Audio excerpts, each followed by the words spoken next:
I'm old enough to remember 2002, and that was a real catalyst. Yeah. I actually have a theory with zero data behind it that was the event that up-leveled, launched what we are today. I think that's true. Yeah, because the world actually looks at us. Entrepreneurs look at us like it's this. I think that's true. And in particular, the way Mike Leavitt utilized it to bring Silicon Valley companies here and to bring talent and VCs. Like I've had so many people, Mark Sunday from Oracle, he was their CIO. Yeah. He says, I got to Utah because Mike Leavitt invited me to the Olympics. I sat in his box. Right. And then we opened an Oracle office here. And then I moved here. And there's tons of like weird stories like that where Mike Leavitt was like, I want to be in Silicon Valley more than the California's governors in Silicon Valley. Yeah. Yeah. We owe him a lot. We don't talk about him enough. No, it's tons of truth there. I mean, we actually, there were some conversations because what was interesting about that group of people is you had the Millers and the Eccles and the Garfs and the Laytons. You had all these great families that were so instrumental in the growth of Utah that were there. And so we had these great conversations about 2002. And, it was interesting to hear them all. And it was a great reminder for me, like Mike Leavitt did some stuff. And even Governor Cox, like, gave lots of compliments to Mike where he's like, look, that was such a pivotal time for the state. Anyway, dude, it was amazing. Well, and we put a politician on the map in Mitt Romney, who, actually almost became president because of the Olympics. Yeah. Not because he was governor of Massachusetts. So, well, and I don't think people fully appreciate what Fraser did. So 2002, Fraser was the COO. I totally agree. When I watched him interact with the IOC, like he knows them, they're his friends. Like he flew from Paris to go spend a couple of days in Istanbul because they're thinking about the Olympics. Like all the countries that have had the Olympics, like he's the guy. Yeah. And so that was a lot of fun. So he was so cool. He was kind of when I say a bit of a rock star, yeah. So yeah, he's incredible. Did Mitt go? So Mitt was there. Okay. So the presentation that they did was Fraser, Governor Cox, Lindsey Vaughn, Kat Rainey Norman. That was Who's that? So she is a 4-time Olympian speed skater. Oh, okay. Has won some medals. She's amazing, by the way. She's kind of the number 2 person with Fraser kind of driving this forward. So they all get up and they give this presentation and they had the videos rolling, speakers.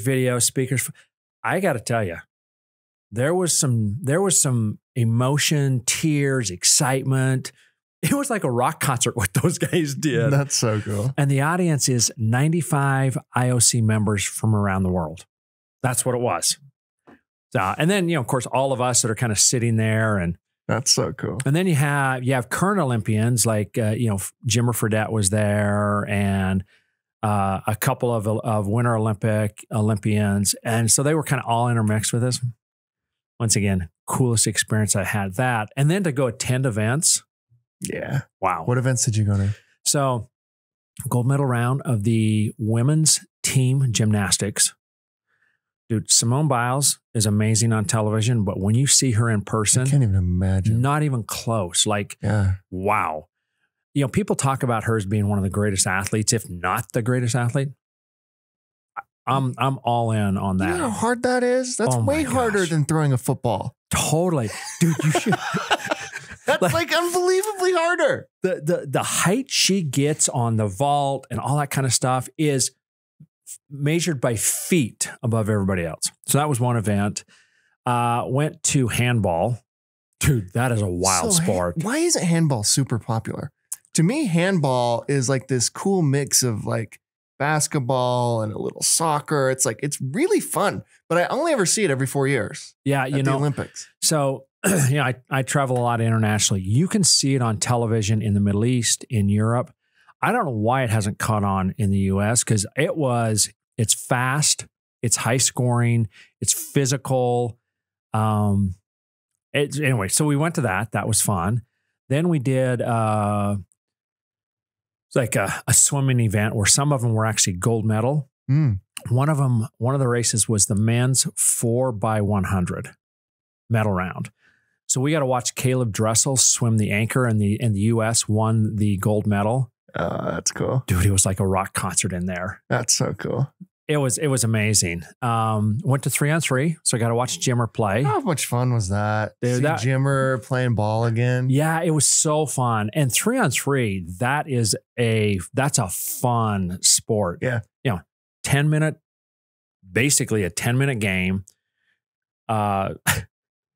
Get the ball, throw it out, go.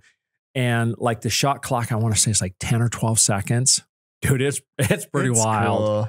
And they didn't do that well, did they? Did we not do that well? You know what? The U.S. didn't do well. I mean, Jimmer got hurt. The U.S. went in ranked, I think, as the #1 team, and Jimmer ranked as the #1 player in the world. His game is perfect for that. Oh, dude.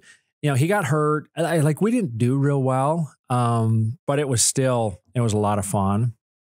Went to synchronized diving, gold medal round. Interesting. Yeah. 3-meter springboard, U.S. won silver. Went to the opening ceremonies.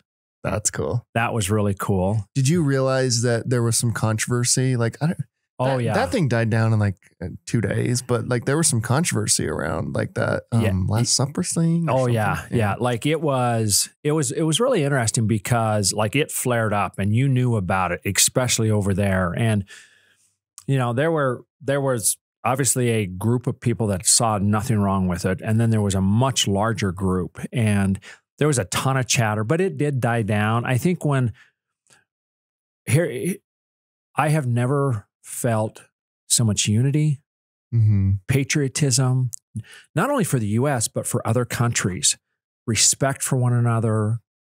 Like, I think part of the dying down was these athletes showed us what it means to be great teammates. They would compete vigorously on the field, and then you'd watch them laughing and joking and hugging and hanging out afterwards. It was a great lesson. I hope the world actually was able to feel that, because being there in person, I mean, like the U.S. men's team, when they won gold, Caleb Dressel, they all get out of the pool, they high five each other, and then Caleb Dressel runs over to his wife and his 18-month-old or something, tears and joy. And it wasn't just U.S. people. It was people with different flags and everything, patting him on the back and cheering him. It was amazing. And then when the women's gymnastics won, the other teams like Brazil and China and whatever, they were like high-fiving and hugging up. Like, you don't see that on television, but in person, dude, that's amazing. The Olympics have a real opportunity to bring people together. Yeah. And it's interesting that sometimes it transfers and sometimes it doesn't and we could really use a transfer this time. I really hope that it does, because Sandy, my wife, and I walked out of there with this renewed patriotism and renewed, you know what? We're really going to, love, kindness. Let's just like double down on that stuff. It's kind of fun to watch the closing ceremonies with Tom Cruise and handing it off to LA. And, you can already start to feel a little bit of the buzz in LA. LA is good at big events. The challenge I want to throw out to our friends at Silicon Slopes is, man, we ought to think about Silicon Slopes, like having some kind of, even if it's just we put a delegation together and go. Yeah. Like, dude, I've done a lot of fun things in my life. That has got to be like right up there at the top. Did you see the gold medal basketball game? So I watched it on television. So we were only there a week. So we flew over on the 21st, did some things on the 22nd. And then on the 23rd is when Fraser and team did the whole presentation to the IOC. And for everybody listening out there, be proud of what that group did for Utah, because they showcased us in a way where Southern Utah, Northern Utah, the Wasatch Front, everybody was represented. And how they talked about us, and like it was pretty amazing. So we did that. And then I think the Olympics started on the 24th. Okay. So we stayed through the 24th and then flew out on the 31st. But, one of the side things that we actually went and did is one day there was a small group of us. I had the opportunity to go to Normandy with Really? Yeah, Gail Miller and Kim Wilson and that group, and then the governor, some other great families here. I think there was just maybe a dozen of us that went. Wow. That everybody should go experience Normandy. Yeah. That was really cool. That is wild. Really cool. And then came back and then, did an event, and then we flew out. So yeah, the Steph 4 threes in a row to seal it. I don't think we'll ever see anything like that again. Right. Steph Curry is so freaking cool, man. I can't even handle how cool he is. Dude, it's unbelievable. Funnest basketball player I've ever watched. Maybe the greatest. Like, we never talk about him in the greatest, but he's won as many as LeBron. He's in LeBron's era. Yeah. Nobody shoots like him. He's the only unanimous MVP ever. Like, I mean, not to turn this into a basketball thing, but like, my word. 4 threes in a row. And that last one was absurd. What was it? Like jumping back, falling down. And then like, what's so fun with him is, and they show it on television, but the shimmy, and he's talking to the crowd. It's pure love for the game. Oh, he just loves what he does. Yeah. He's not as much of like, he is not as much of a trash talker or, getting in, like, he just, you can just tell that he loves playing basketball. Yeah. Yeah. Like that, to watch that on television. And by the way, we followed Paris on and met my family, and we did a family vacation in Portugal, and every night I had the Olympics going, watching it. So we stayed up with it, and then coming home, watching that gold medal game. Wow. Also for the women. Mm-hmm. Like that one was wild. Yeah. I was so happy the women won, but my heart broke for France, and it broke for that player that her toes are on the 3-point line. Now, granted, it was a bank shot, but still. That one was wild. Oh my gosh. That was crazy. So crazy. Yeah, it is interesting. And it does seem like the world is catching up to us in basketball. Oh, yeah. Like, we could have easily lost against Serbia, and we could have easily lost against France. And my word, how Wemby might, when all is said and done, like that guy, it's absurd. He's going to be, well, they already talk about him as being the face of the NBA. Wow, talking about an amazing player. And I mean, we were down by 16 or 18 to Sudan. Yeah. It's that, somebody gets hot and here we go. Which, one game in basketball is not. Yeah. Yeah. That's what was so fun about the Olympics is it's like, granted, basketball, it's one game, but you have these athletes. So the synchronized springboard diving, 5 dives. That's it. Yeah. And it's a cumulative score. And dude, it's over with in the whole thing's over with in about an hour, but think about that, 5 dives. And if you don't win a medal, you just hope you're still doing it 4 years from now. So that is crazy. Like the amount of emotion. I went out one day and just kind of walked around because Paris did a great job. They shut down roads, and it really turned into this wander around. And granted, there were places you couldn't go, but man, I walked down the street that my wife absolutely loves. All the shopping is on. Mm-hmm. Down to the Tuileries and to the Louvre, because there was a whole bunch of them. In fact, the 3-on-3 basketball was down in the Tuileries. It was amazing. What's your take on greatest city in the world, Paris or New York? Great question. You know what? I lived in New York. New York has had such a impact on me personally. So I'm going to say New York, but Paris was like, what they did was pretty amazing. Yeah. Yeah. They did a great job. Yeah. What's the latest at Pelion? Tell us what you're working on. God, we're just first and foremost, just an amazing group of people.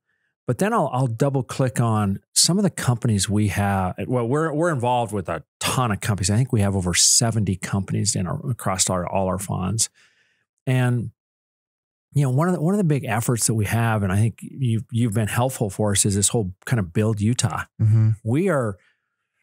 Well, you guys are remarkable at that. You guys have taken that to a different level than any fund I've ever seen in the history of the state. Like, you guys, the billboard, like everything you guys do around that is really cool. I'm going to call out Tyler and Latia and Sterling and give them all kinds of love because, there was kind of their vision. The whole firm got behind it. And we've had a lot of fun with that. And, for us, when I first got into this business in 1996, Utah was very different than what it was or what it is today. Mm-hmm.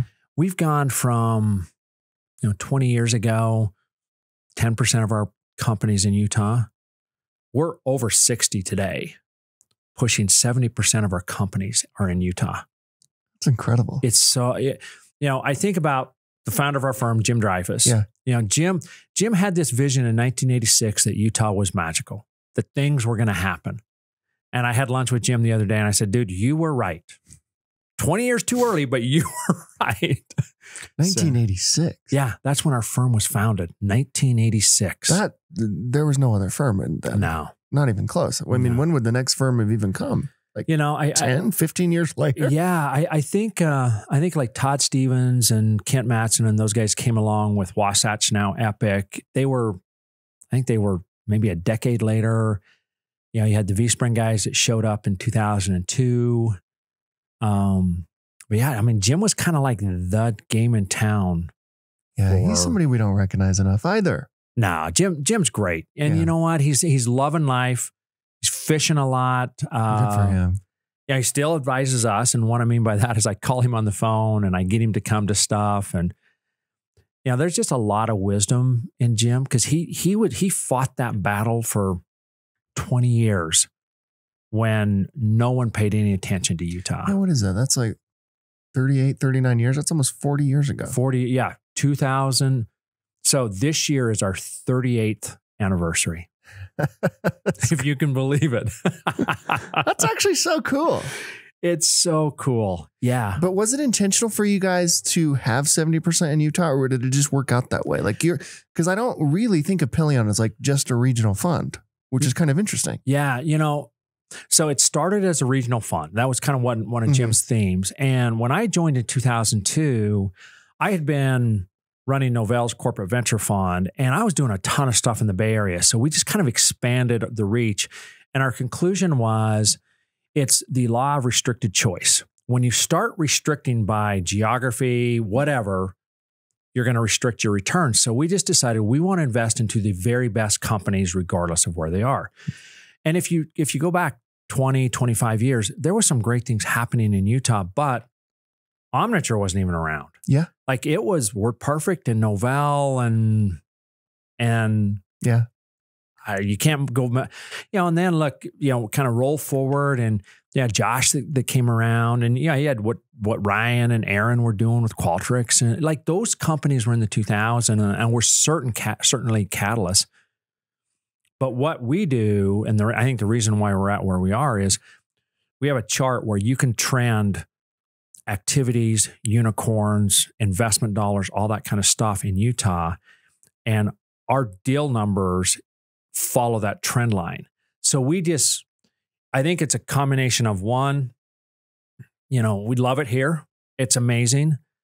Two, I'm going to brag about the entrepreneurs in Utah. Yeah. I mean, look, Clint, you see these guys and men and women daily. You don't have to leave Utah. You used to have to leave Utah. Don't have to leave it anymore. No. I think that's what Josh proved. Yeah. And in a really like significant way when he went all the way with Omniture, sold it to Adobe, and Adobe came here. Yeah. Right. It's like, you don't have to leave to get a Silicon Valley exit anymore. I think that is like his. Yeah. I mean, he's made a lot of contributions to this community, but that one where you don't have to leave Utah is maybe the biggest. Yeah, I think you're spot on. I mean, if you think about what Josh did and then, you know, Josh went on to do Domo, but you had Brad Rencher that was running. And I think outside of Silicon Valley, this was the largest employment center for Adobe here. When we sold Divvy to Bill.com, you know, one of their, you know, they talked to us as they were going through this. They were actually really interested in building out a presence here in Utah. You know, they got a big building. Yeah, they're here. Right out. Yeah, they're here. And they got a lot of employees that are here. So, but I come back, yeah. I remember because I watched it. If you wanted to get financed, you had to go to Silicon Valley. And I think Josh, you know, Aaron and Ryan, their companies were like a little bit big enough, but Josh is like, no, I'm staying here. I'm building it here.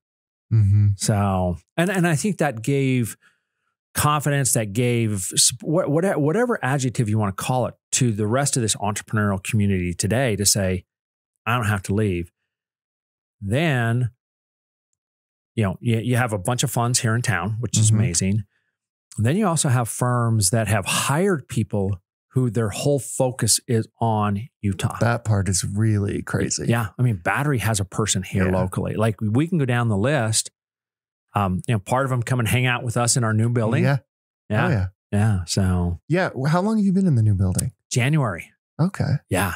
That's you've always had great spots though. I never know why you leave. Every office I've ever been to in Pelion, I'm all, this is the greatest office ever. Why would anybody? And then like 5 years later, you're like out of there. Well, so here's the journey. So when Jim started in 1986, they were on Wakara Way next to the University of Utah. Okay. That's where the offices were. That's cool, actually. Now, that made sense. He was doing a ton of stuff coming out of the U. A lot of biotech, a lot of med devices. Totally made sense. Then in 2002 or 2001, Jim lives on Walker Lane. Our office is in Holiday. He could ride his scooter, his Vespa to the office. That's cool. So we moved down there, and really it was kind of be between Salt Lake and Provo. That was really the objective. And that worked out well. The decision point we made was, if you look from maybe Pleasant Grove, American Fork, Lehigh, what Thanksgiving Point, I'm just going to maybe 106 South. Then you look at what's happening with Innovation Point, where they've knocked the prison down. What our theory was, that's the center of the universe here in Utah, and we want to be part of that. And so we moved south and put that building together. And one of our goals is to be a gathering place for entrepreneurship. Yeah. So we have space. You know, we incubated a company that we had to finally say, hey, look, you're at 50 employees. You got to go. You got to get out of here, man. My snack closet budget was going through the roof.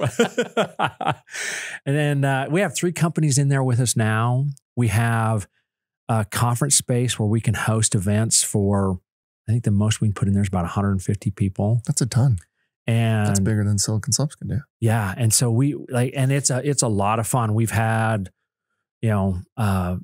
government, here in Utah use it. We've had companies use it. We've had organizations use it. We've had the Prince of the Netherlands host an event there. That's wild. Our only requirement is you cannot charge people to attend your event. Good for you. I love that. I don't want people, we're about company and community building. Yeah. And in our view, we're paying for the space, look. And so that's our only requirement. And we've had to tell people no that wanted to use the space, but they want to use it, say, okay, and I'm going to run a conference and charge people $5,000 or whatever. It's like that. And we just that's amazing. We just wave it off and just say no. Yeah, that's good. That's the right move. Again, you're so community focused. It's fascinating. I find it really interesting, actually. Tell me about the bill, Divvy. We don't talk about that enough. Have you ever seen any company grow that fast and have that big of an exit in that short of a time? I literally remember Blake Murray coming in to Izeni in Provo, and it was probably 2017, maybe even 2018. Yeah. In the Gundersons and Izeni kind of built that initial product until he, it became a whole different thing once he transitioned to his own in-house team. I think he actually offered to buy Izeni. at one point or something. Probably. Which is kind of like crazy because it was growing so fast. Anyways, and then like he sells it in like 5 years for $2.5 billion. Yeah. Has that ever happened before? No. Here's what's interesting. So the backstory there. So Chad Packard, Ben Lambert, who are part of my team, they're amazing. They met with Blake Murray in 2016. And Blake was kind of doing this, almost for like the food and beverage industry, fast food, trying to figure out payments and all that kind of stuff. And so we met with them. And then Tim Hansen, former Pelion intern, love that guy to death. Like I think he called Chad and Ben on the phone and goes, this maybe 18 months later, and said, hey, this company's doing some pretty interesting things. And Tim had always been great to keep track of us. So in 2018, Ben and Chad drove down and met with Blake Murray. And they're meeting with him. And Blake's great, and that whole Alex Bean and all those guys. And they said, hey, look, you know what? We got lots of interest from Silicon Valley. And I'm actually at BYU teaching a class. And it just so happened that I had somebody else teaching the class, and I was sitting in the audience, and I get this text from Ben saying, hey, can you talk? I just so happened to be, I text him back. I'm like, well, I'm in class. He goes, I need to talk to you. So I step out and I call him on the phone, and those two are driving back over the point of the mountain, and I could just hear depression in their voices. And they're telling me about this meeting, and they're telling me about Blake Murray and Alex and the whole crew. And they're telling me about what they're building. And I remember Ben saying to me, Blake, they make money while you sleep. That company makes money. I'm like, oh, that's interesting. So without even meeting Blake Murray, I listened to him. And then at the end of their conversation, I said, well, what do you guys want to do? And they go, well, we want to go back and offer him a term sheet. I said, well, and for you out there who don't know Dukes of Hazzard, Google it. I said, Dukes of Hazzard, that thing on I-15, they did, went back, sat down with Blake. Fast forward, we end up leading the Series A round of financing in, I want to say it was like springtime of 2018. And then we sold that company 3 years later. That is so crazy. And by the way, that is so wild. When we invested in them, I think they had a few $100,000 in revenue. And when we sold them, I think they were pushing $100 million. Do you think it was the right move to sell? I mean, you never know. And by the way, how could you turn that down? And Bill.com's an incredible company, all that type of stuff. But how important is that to Bill.com right now? Yeah. So it's interesting. Yes, I think it was the right time to sell. And what was great about that is we had an honest conversation with the investors and with the management team. And it was interesting. Like as investors, I think you should never force your companies to do something they don't want to do. It needs to be a collaborative. So we had that conversation, and Blake just looked at us and Alex and said, look, I think it's time. And I think it's a great home. And so we did it. And now you can look at what's going on in the world today in terms of, at the time, no one would have get, by the way, rising interest rates would have hurt that company. Yeah. So from a timing perspective, it was spot on. Now, there's other factors that actually, because they happened, confirm that. So, well, COVID was a pretty big deal to that company, right? It was kind of an existential threat for a few months, wasn't it? Oh yeah. I mean, I remember Blake coming into our offices, and the way that business works is they basically lend to small businesses. Yeah. And they had $80 million out to small businesses on credit cards, stuff like that. And COVID hits. And are they going to pay it back? Are they going out? Like Blake draws on our whiteboard. It looks like a V. He goes, here's what's going to happen to us. And so, you know what? They had to make some really hard decisions. They had to really kind of cut their burn, all that kind of stuff. Roll forward, 100%. So they roll that. Really good for them. Yeah, they roll that every 30 days. In 30 days, 100% of that gets paid back and rolled again. So it had definitely had an effect, both a negative and a positive one. But yeah, boy, it was pretty dicey there for a little bit. And you pulled some Divvy people over to your team. You got both Tyler and Sterling. Yeah, Tyler Hogue and Sterling Snow. And Tyler's now a partner, right? Yeah. We just made Tyler a partner. Both of them joined us as venture partners. And what they were trying to figure out is, do I start a company? Do I join a company? Do I want to be an investor? Like all of those questions. And we said, come hang with us. Mm-hmm. And we had them advising some of our companies. They're just, both of them are, one is, it's great to have I'm an old operator, but by the way, I haven't operated in 25 years. These guys did it 18 months ago. So that was great. And so they've kind of instilled that into the rest of us. And then they're just good people. Yeah, they're a lot of fun to have around. So, and they got that cool podcast you guys do, the IO podcast, and Investor Operator Podcast, IO. Yeah. How's that thing doing? It seems like you guys get incredible guests. I saw you got Keith. Yeah, Keith Raboy and Andy Ratcliffe. Like they've had some really fun people come on that. And the idea behind it is the world of being an investor and the world of being an operator. Sometimes those are so far away, but sometimes they sit right on top of each other. So the goal and the objective is to just share insights where entrepreneurs can go, okay, I'm hearing from an investor that's been an operator. Like Andy Ratcliffe, one of the founders of Benchmark, he's actually CEO of a company right now. Keith Raboy, he left Founders Fund, is now at Khosla. They have a model where they actually take operating roles in some of their companies. And so, I think it's a topic where if you think about magic as a VC, it's when you're a partner with the entrepreneur. Yeah.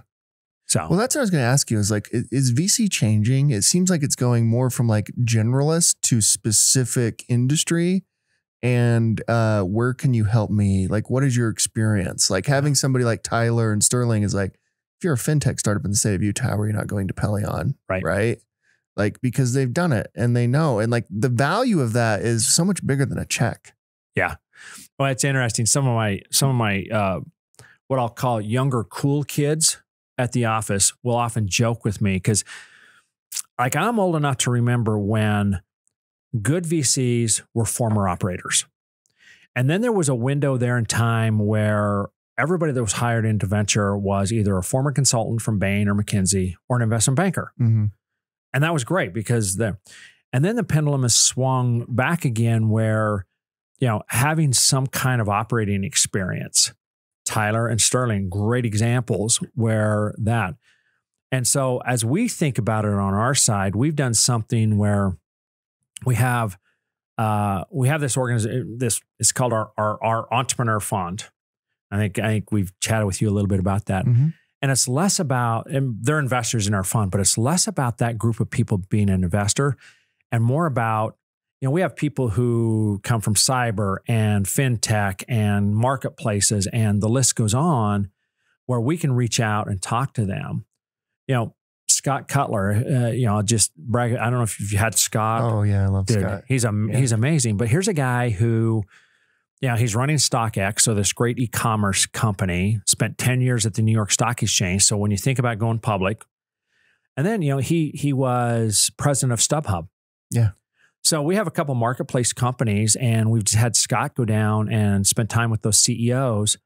That's so much more valuable than Blake going and spending time with them. So I think you're right. I think when entrepreneurs are raising money, being able to look at and go, okay, can you help me?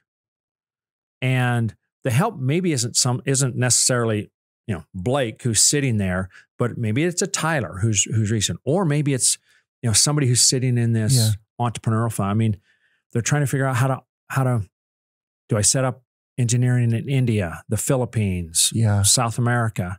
And we have people that we can just put them in touch, and they're real time doing that. I just think the value of that is insane. What is the state of venture capital in Utah right now? So, I think it's good. I'm always a fan of, we always should be, and it's kind of how we started, with the Olympics. Mm-hmm. We compete vigorously But man, we should be collaborating because that's what's in the best interest of these CEOs.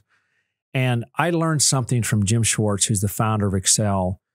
Like that's, I was, when I say I was raised in the venture industry, I grew up, I was mentored by the founders of Excel, Kleiner Perkins, Benchmark, Eric Schmidt. That's who I grew up with in this industry. How lucky are you? That's insane. Oh my gosh. Dude. Jim Schwartz. Yeah. Legendary. I think you're the one who got him to Summit that one of the first or second years. Like meeting him was like, oh my gosh, this is crazy. That dude is amazing. Yeah, he's wild. Yeah. Yeah. And anyway, I watched, I'd always say, first of all, they were all happy to just lead around themselves. Mm-hmm. But they were also like, you know what? Google. Sequoia and Kleiner did that thing together. Neither one of them got what they wanted, but it was the right thing for the company. So I think when you think about the state of Utah, are we ensuring that we as firms and as funds are collaborating and being gracious and working together in the best interests of the entrepreneur? Yeah. We just did this deal. It hasn't been announced yet. This really interesting company here in town. And we didn't get the ownership we wanted. We actually collaborated with the Sorensen guys. Eric Hilton, if you know Eric over there, the guy's amazing. And like we both funded this company because it was the right thing to do. And we just did another company where it's actually not another firm here in town, but a couple of the big name icons that, have enough money to be their own venture fund joined us. So I think it's good. I think it's great. I think we can always be better. Yeah. I think we can always be better. What do you make of the family offices playing such a role now, particularly in the early stage? I'm thinking particularly of like Jeremy. Josh has always done it. Jeremy Andrus, who might be the most active at this. Yeah. Ryan, his own thing. Sconard has his own thing. I mean, there's a lot of family offices that are participating. Yeah. In early stage venture, which is a new thing, right? Mm-hmm. So I think it's great. We had a couple of those family offices join us in this one company that we just did. And actually, I think it's been announced, Remy. Yeah. Yeah. Okay. I was like, have they announced? Have they announced? So that and so I think it's great. There's a component around access. Like for me, I do some personal investing, but I'm always really interested in ensuring that I'm partnering with a group or groups that also do this for a living. Mm-hmm. And so I like what these guys are doing. I think it's good for the state. I watch that happen in Silicon Valley all the time. Venture is a high risk, and I think they all have tolerance for risk. Mm-hmm. They're going to lose money. But it like Divvy, we had Josh, Sconard, Jeremy, and Jeff Curl before he joined us. All four of those guys joined us at Divvy at the Series A. And it was amazing. Yeah. Now they looked at us from a corporate governance standpoint, and by the way, that company went on to raise tens of millions of dollars. Those family offices, they have the capabilities, but they're not going to pour, $50 million into a single company, where I think that's about what we had inside of Divvy by the time we sold them. Where does Divvy rank on like biggest returns for you? Because I know Cloudflare, it's got to be the big one. So Cloudflare was the biggest. Yeah. Divvy, Riverbed, Fusion.io, which by the way, two of those companies are Utah companies. Riverbed, San Francisco company that I did with Jim Schwartz. Thanks, mentor. Divvy ranks right up there I'd put him in like the top 5 for us. Yeah, that's incredible. Yeah. That's so, again, I can't even believe the Divvy story when I think about it.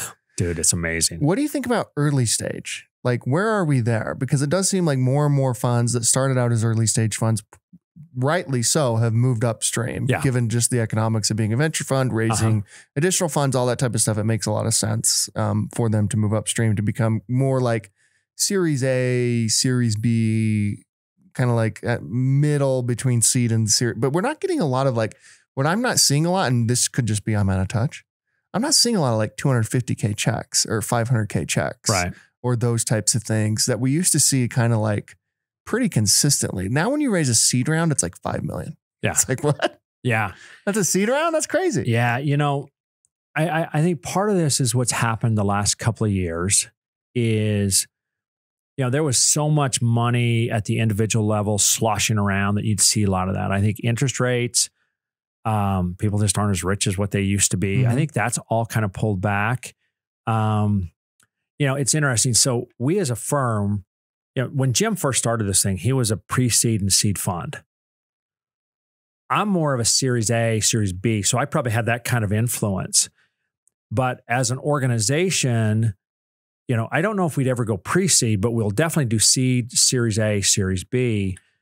But I think you're right in that, you know, right now, if you can put AI somewhere in your pitch deck, talk about a bubble that we're in. Wow. Yeah. So I think the state of it's a living organism. Yeah. You know, and I think part of that is we're in a state right now where interest rates are high, uncertainty in the White House. Like there's a lot of things where I think people are in pause mode. Yeah.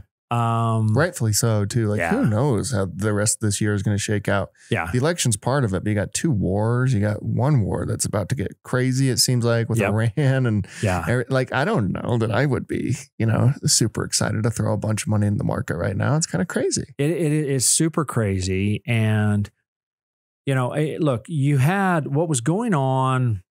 There was about a decade in there is momentum deals were like people would put money in and then they were gone.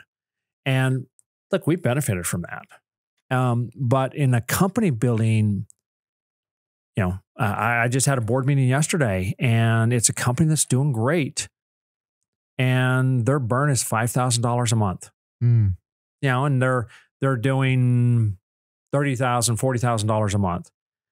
And, you know, our advice was, hey, you know what? You're controlling your own destiny.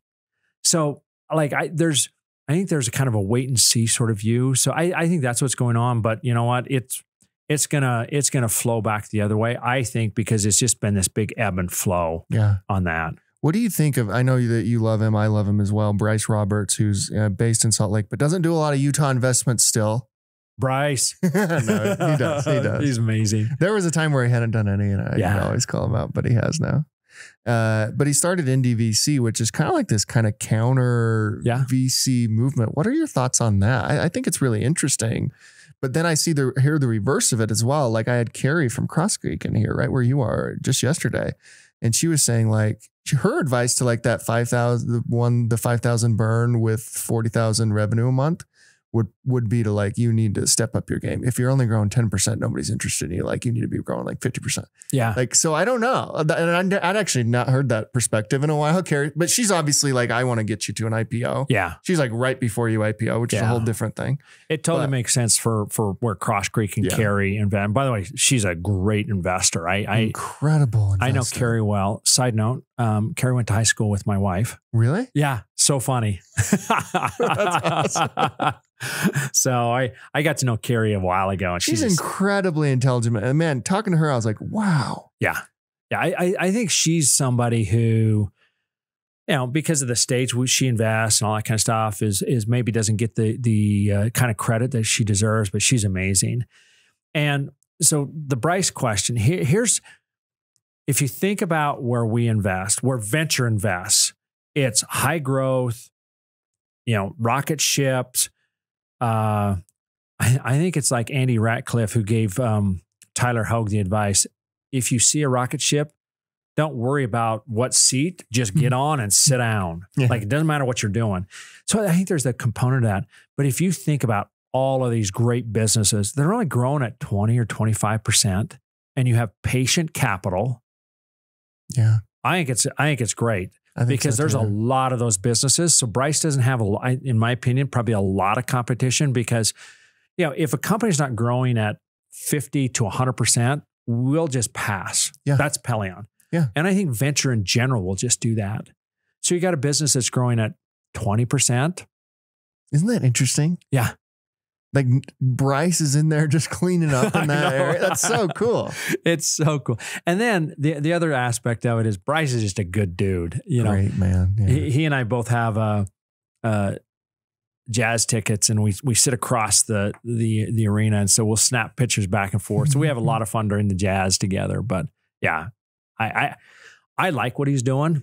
I think it's great. And I think it definitely there is a place for him, regardless if it's a bull market or a bear market, because those companies are not going to get financed. And then those entrepreneurs get to choose, because some of them could actually probably just cut their burn and get profitable. Yeah. Or you take some money and there you go. Yeah. I try to turn it on a little bit more. Yeah. What do you think about just, outside of venture, where are we at from an entrepreneurial ecosystem, from a startup ecosystem?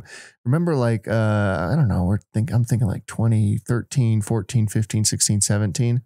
Startup has never been better in the state of Utah. Just the amount of startup. That's where you had like Podium coming out, you had Homey coming out, you had Weave gaining traction, like all of these, like in MX, like all of these, like crazy. Are we experiencing that now? And if not, why not? Oh, I think it's better.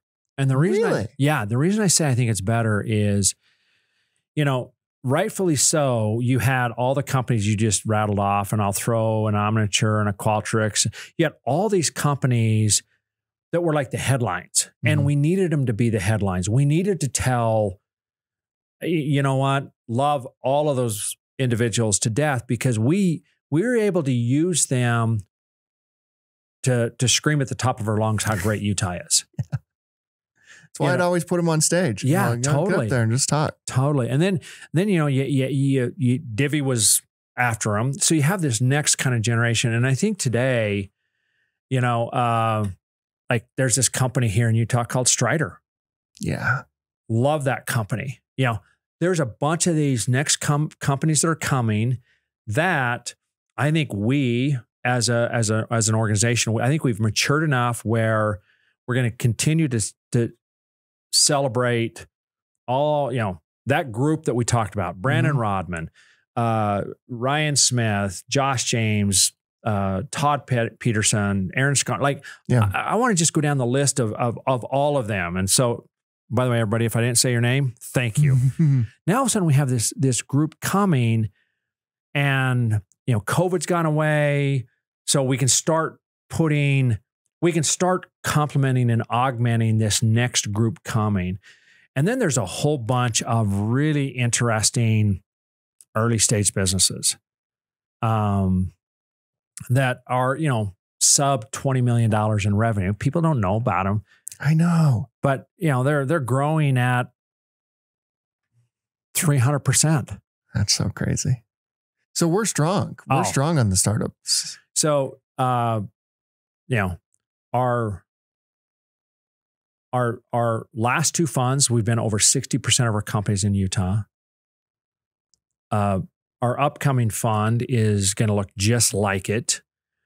I think when you look at, be it a battery or a crosslink, or like the list goes on of people here in Utah, I think it's going to be stronger. And you know what? It was built on the backs of, and we can go all the way back to Dreyfus and Evans and Sutherland and WordPerfect and Norda and Novell and the whole crew. And then we roll forward, and like we were able to stand on the backs of all those people that we just said. And look, we as an organization love them.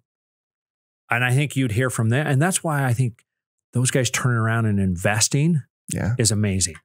Well, what's cool about the group that you mentioned, that, they're all co-founders of Silicon Slopes, at least most of them, the one that you mentioned, is they're still engaged in Utah. Yeah. Like that's kind of a crazy thing. Like I will be with like a Josh. I mean, I remember like 6 years ago, I was like, why are you even doing any of this? Like, why are you doing it? Yeah. Like you want, man. Yeah. Why do you this is cool that you care about this much, but why do you care this much? This is crazy. Yeah. And now you see to this day does. And then you see what Ryan's doing. Yeah. And he's like the president of Utah now. Right? Totally. Like owns the Jazz, owns the hockey club, owns the soccer club, might own the baseball team or have something to do with it with the Miller family, right? Yeah. Like, it's crazy what he's doing. Yeah.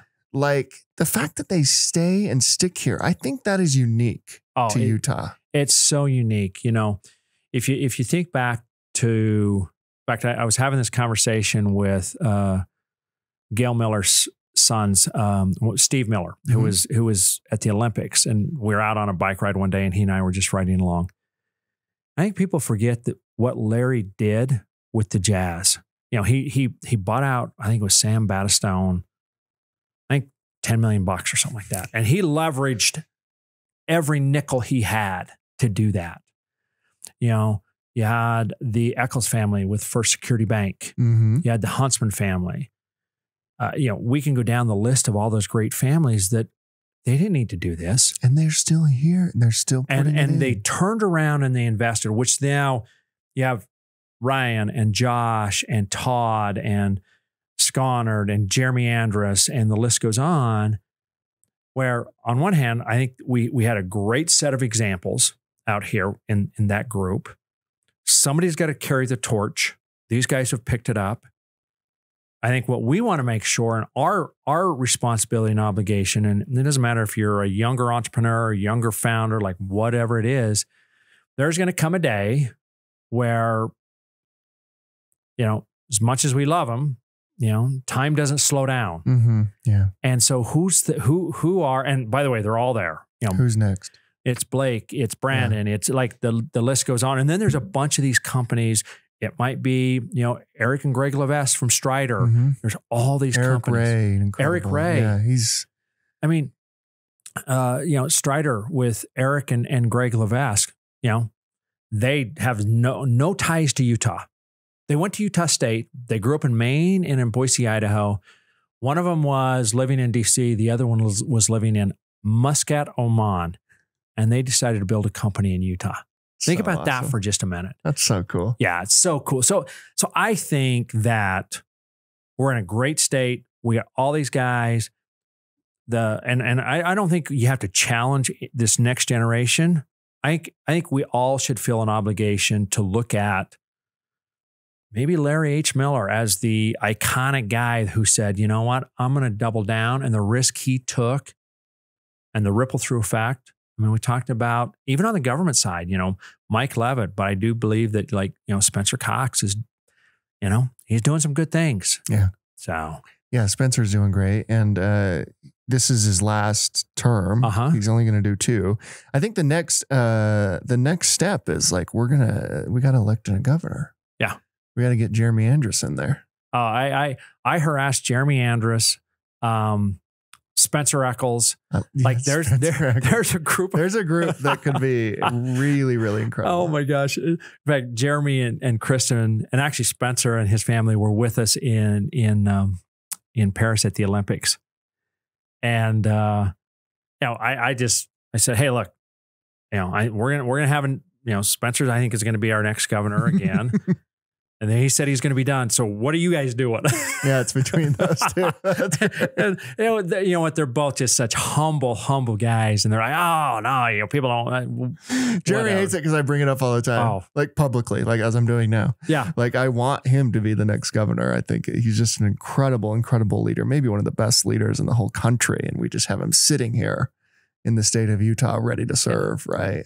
So Jeremy, if you're listening to this, you got Clint Betts as your chief of staff and to run your campaign. So there we go. I would do that. Absolutely. I think we're off to the races. If it meant Jeremy up there in the governor's mansion, I would absolutely do that.